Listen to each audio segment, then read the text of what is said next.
From stuffy to imaginative, the crisis in public libraries. Well, welcome to Mark and Pete, two blokes with half an opinion. Now, here's a thought. Lost wisdom. A local public library is a place of learning, where awaiting wisdom has folk on tenterhooks. But the story becomes quite concerning when they have to close the books. Yes, it seems that budgets are being cut throughout the entire country. In fact, 180 council-run libraries have either closed or been handed over to volunteer groups in the United Kingdom since 2016. Goodness me, that's an awful lot. Not only that, more deprived communities were 4 times more likely to have lost a public-funded library than those in the affluent areas. Not only that as well, 2,000 jobs have been lost. Well, Mr. Pete, it seems we're losing our places of wisdom. What on earth do public libraries need to do to attract the public's attention? Well, Mr. Mark, see, libraries do have this reputation of being great for certain sorts of things like archives and people with receding hairlines and tweed jackets looking through ancient documents. But You're looking in the mirror again. But other than that, they do have a bit of a reputation problem. They're seen as stuffy, a bit boring, and slow to access, difficult to access compared with, for example, online or simply, if you want a book, buying a book on Amazon.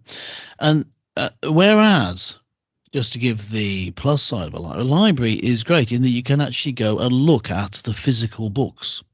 And although it's difficult to explain why, something about looking in a physical book, which is better. Yeah. And the fact that it's not really possible to explain it doesn't actually change the fact that it is better. Yeah. Being able to explain something doesn't prove that it's true. And so I would, and the opposite is also the case. So I would say, yes, libraries are a great thing because of that. And because it's certainly in terms of looking at fiction books or books just of general interest, just looking through the shelves is a great thing to do, taking out a book, reading it and stimulating your mind. How do you do it? Well, you need to attract, how do you get people in there? You need to attract people, I think, to doing that, to wanting to go to a library. I don't think there's one answer, though. I think there are different ways that you could attract people in. But in the end, it's whether people really do genuinely enjoy what I just described and find it helpful for them. I think they will, because that's why there was the successful libraries in the first place. Well, yes, indeed. And in fact, the children's author, Michael Rosen, has called the loss of libraries in some communities cruel. Now, the reason he said this is effectively reducing the ability for people to access such facilities means that children are not getting access to those areas of imagination. What he has said in recent times is that every time I hear a library being closed, I find it absolutely horrifying. Sometimes people don't see that. People see cuts and think that it's saving money or people don't really need it. But I see it as a form of deprivation. Well, the point being is that if you lose the facilities, then they go. And where do children go? And it's not just children, but definitely those seats of learning. Where do you actually find those opportunities to explore imagination? Now, it's interesting as well that many teachers feel that libraries actually are a great source of inspiration, but get people to actually not just understand about the latest stories and the latest, entertainment pieces, but it's also a source, isn't it? It's a good way of learning to complement what you're learning at school. So, people are often given projects to go and research, etc. And that physical side of it, I think, was a good thing. Because I remember doing that at school myself, is that you were given a project, you learned a subject, but you actually had to go out and about and do something. There was a discipline behind it. Yeah. And it's very easy to click a button, isn't it? Because when you're online, certainly when we were at school, we didn't have that facility, of course. But when you're online, you can pretty much access most things that you need. But you do lose that physical engagement, and maybe that's yes, you do. And I don't really know why, but it just is better. I mean, if you have the physical book, there's something better about it. Even taking in the information. I mean, I have a Kindle and I would, of course, other reading devices are available, but I have that, but it's better to actually read the book. The more pleasurable, take it in better. I don't take in the information better. In terms of praying, owning, reading a Bible and praying, reading the physical book, even though I can access it on my phone, I find it better to have the actual physical Bible in front of me. And so libraries offer that an access to many different books. And in terms of attracting people, I mean, the things are done for you. Like, I want a particular book. The librarian will search for that book for you, find it, and have it delivered to the library. I mean, I worked as a library assistant years ago, and that was the advantage. Someone would come in to the local library, which didn't stock academic tomes, but he could. This chap who was an academic could just order them, and we would get them for him from the library system somewhere in the world. So I think that it's a mistake to lose that. And that accessibility at a local level. And so getting that information across of how great it is, you see, people have been blinded by, it's a bit like, I would liken the loss of libraries to online searches and that sort of thing. Has been similar to the deception of the dot-com bubble, if you remember people investing in online businesses, which then went belly up. They were sort of blinded by the new technology, and I think we're all subject to that, being blinded by the speed and how much information is available online, and forget that actually books are better. And for all those intangible reasons, but in some cases, they just are, in that when you set out a book, you think about the design of it. There's something about the actual design of the physical book which has been designed, which can be replicated to some extent on screen, but not completely. So there's that side of it. But also, you might be trying to look at original manuscripts that are older, in which case you need a library. So I think there are many reasons why libraries should be there. I'm not saying, let's restrict access to online. I'm saying let's have both. But the libraries are part of the experience. Plus, they're communal places where people can meet. And that, of course, can be said of many things. But a library was always a place where people would, for example, read the local newspapers and that sort of thing, where local people go and meet up. And in that way, you have a vital part of the local community lost if you lose your local library.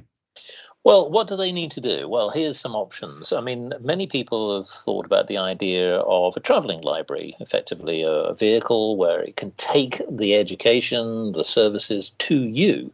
That may be one way, maybe sort of scaling it that way.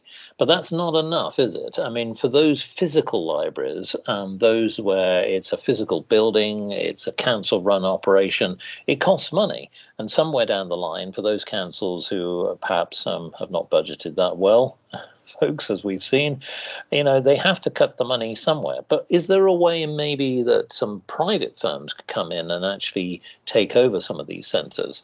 Is that one way where maybe we try and get big publishing companies or entertainment companies to come in and try and actually get the children as well as adults to come in and actually see performances of certain works? Or there have been other ideas of having coffee shops, where effectively a coffee shop is the center of the community, but the library fits around it. So there's an opportunity for people to not feel uncomfortable. They can go there in their own time. What are the things do you think that needs to be done to keep the library going?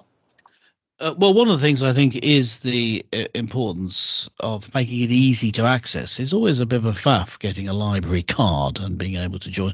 That could be streamlined these days using your phone and that sort of thing. We make it a lot easier. And also, there's a different form of library where you can keep the book, which is often done sort of as an ad hoc basis in charity shops and such like. So you have a season of books. You can take a book and then when you finish it, you put it back. or not, and then you can donate other books. So it's a sort of a casual library. And if you incorporated that into the general library, which my local library does, in fact, already, then you have a different way of accessing the books, which is even easier to access. And I think it's that easiness of access that draws people in. My local library also has a coffee bar at the centre of it, and that does work. People are sitting there eating and drinking, their children looking in the children's books, that sort of thing. That's what you can have as a library, and that's what you lose when the libraries go. Libraries don't make money. What they do is provide a vital service. So it's something that needs to be thought about. They don't naturally make money. Having said that, you've got an interest in business, I suppose. Yeah. Maybe you'd be able to say there is a way. I'm going to suggest something, which is that local businesses could come in and sponsor, whether it be special presentations, even gamify it. And what I mean by that is that, if they offer prizes for those who either come in and present their own stories or actually recite certain poems, maybe recite certain passages from well-known works. The whole idea is that what you want is not only for people to learn, but there is the other side of it. You're effectively sharing the stories, sharing the knowledge. It may not always be fiction. It could be fact. Libraries are, obviously a great source for tremendous information about the local community, as well as anything else that you might want to get. They are a great source. But I think that the key to it is that interaction, isn't it? It's that human element, because you don't get that by just simply logging online. Yeah, that's right. That's right. It's this. We lose, just broaden this out. We can lose the good things in life by wanting to be able to explain and rationalize everything. I mean, if you rationalize everything, you never go for a walk, for example. Where are you going? You're just going back here. You can't always say or describe why something is good in simplistic terms, and a library is just a good thing, and so we need to fight to keep them, but not to that we used to use our imaginations to make them grow. Yes, using local businesses to invest, that sort of thing. It needs to be seen as a very important part of life. I mean, libraries, when they were, back in the day, when books were perhaps more expensive than they are now, were seen as a valuable part of the community. Oh yes, but that wasn't the only reason. The reason was, the going and seeing the books and touching them and picking them up. And it goes back thousands of years, of course, from when they were just scrolls being hung up there for you to look at.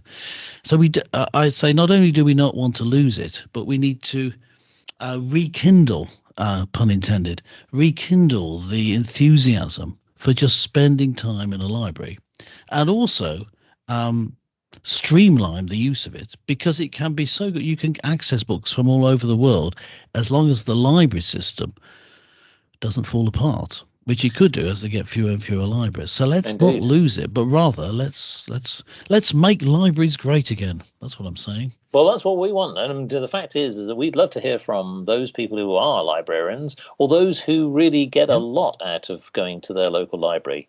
Why not contact us? Yes, contact us at markandpete.com. You can leave a comment then on this and any episode. Well, that's it for Mark and myself for this week. Catch you next time.